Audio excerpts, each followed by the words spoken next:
Hello, Mark, and we're back. We're back for some more football. Not this week. It's actually next week. So we're going to do a little prep for that. But in order to do that, I think we have to look a little bit at what happened last week. Now, the Kansas City-Cincinnati game kind of went the way everybody thought it would go. The offensive line for Cincinnati became a problem, and Burrow got hit quite often. I mean, in the beginning, first few minutes, he was sacked 4 times. But it caused problems for the whole game. It was a good game, down to the wire. One penalty at the end by a player that had played very well during the game, but he made a mistake. Cost them field position, made the field goal possible, and Kansas City moves on. Kansas City moves on with a lot of experience. 3 Super Bowls in 5 years. Mahomes, 3 times in the Super Bowl. That is an amazing experience level. And of course, you have Andy Reid, who has a ton of experience, 14 years with Philly and McNabb and the great things they did there. And now 10 years with Kansas City, 5 with Mahomes. Before that, Alex Smith. A lot of experience there on the Kansas City side. So that's something to take into consideration.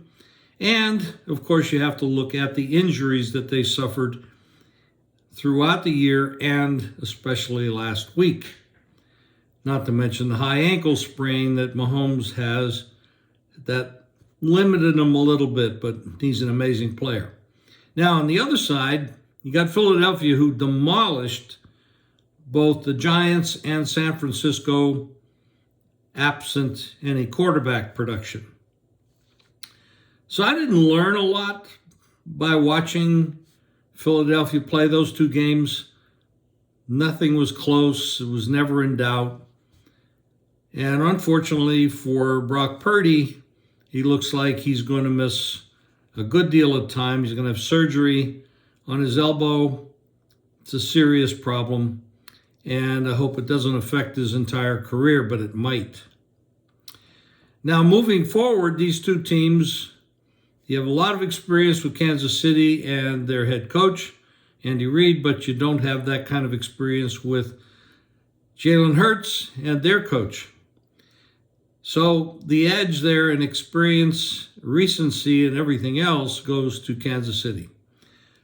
Now, when you look at the offensive line play of Kansas City versus the defensive line play of Philadelphia, that's where I see a major edge for Philadelphia.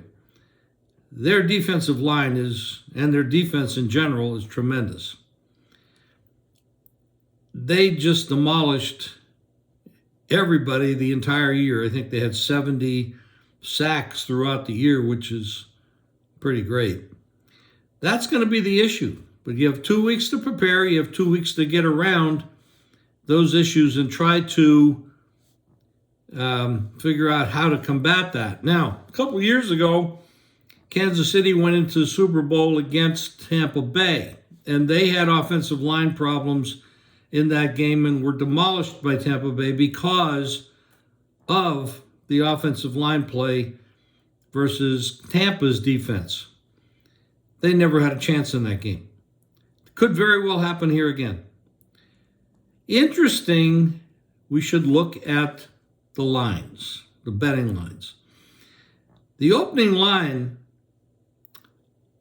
for this game was Kansas City favored by 1, 1.5, even some places might have been 2.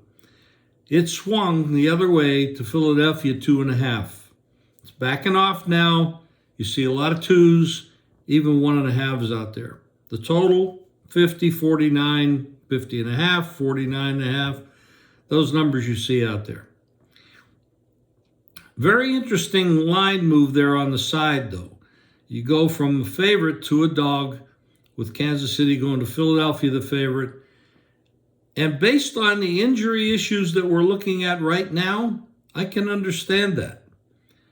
So those things have to be considered, and we need to do a lot of work between now and tee-off time.